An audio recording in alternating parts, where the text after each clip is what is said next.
నాయకత్వం కేటీఆర్ గారి నాయకత్వం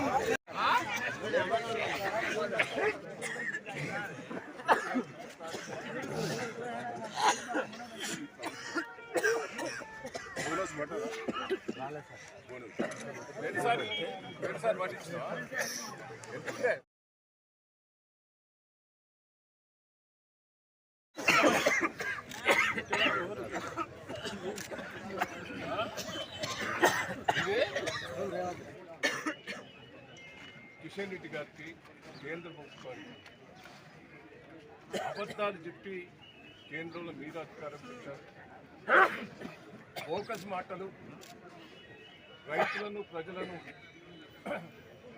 మోసం చేసి అధికారం వచ్చావు రేవంత్ రెడ్డి గారు. ఇప్పటికైనా కొంచెం బుద్ధి తెచ్చుకో.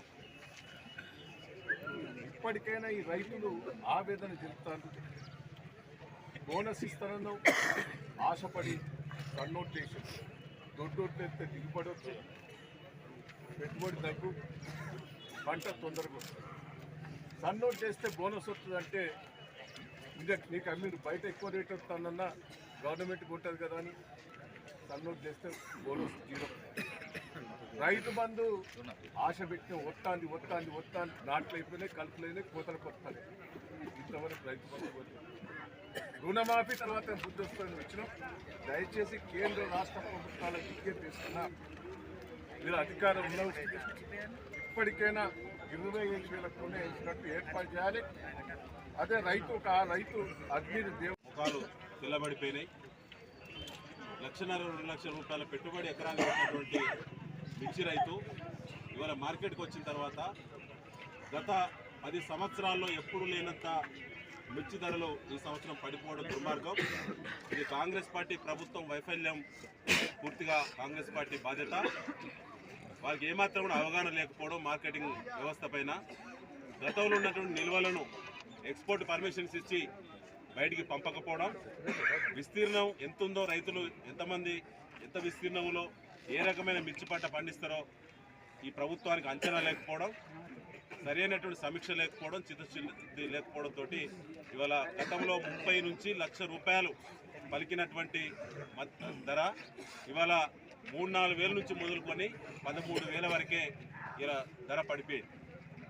ఎంత మంచి రకాలైనా 13,000 లోపే. అంటే ఇది దుర్మార్గమే, నిలువు దోపిడీ జరిగింది. రైతులు గత సంవత్సరం కూడా ధరలు మళ్ళీ వస్తాయేమో పెరుగుతామని చెప్పి ఆశపడి కోల్డ్ స్టోరేజ్లో నిల్వలు పెట్టినటువంటి రైతాంగం పరిస్థితి మరీ ఘోరం. వ్యవసాయ ఆధారితటువంటి జిల్లా. ఈ జిల్లాలో 2 మంత్రులు ఉన్నారు.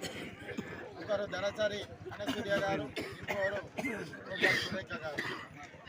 కొండా సురేఖ గారి నియోజకవర్గంలో చాలామంది హమాలీలు కానీ, గుమస్తాలు కానీ, వ్యాపారస్తులు కానీ పెద్ద సంఖ్యలో ఉన్నటువంటి ఏనుమాముల మార్కెట్ మీద ఆధారపడి బతుకుతున్నారు.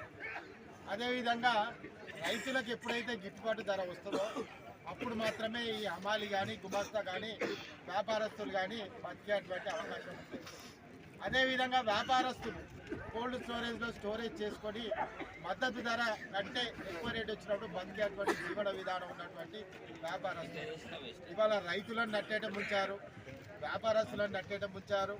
అదేవిధంగా వ్యాపారస్తులను కూడా ఇవాళ అన్ని రకాలుగా ఇబ్బంది పెడుతున్నారు.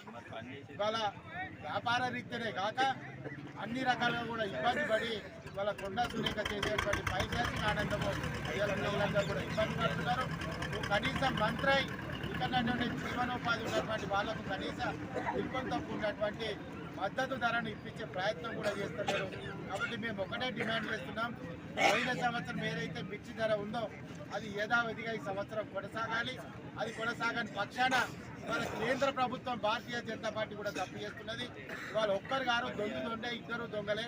ఇవాళ రాష్ట్ర ప్రభుత్వం మద్దతు ధర ఇస్తలేదు. కేంద్ర ప్రభుత్వం డిమాండ్ తగ్గట్టుగా సప్లై ఉండాలని ఆ డిమాండ్ను కాలరాసి ఇవాళ ఆ సప్లైకి తగ్గటువంటి రేటును ఇవ్వడం లేదు. కాబట్టి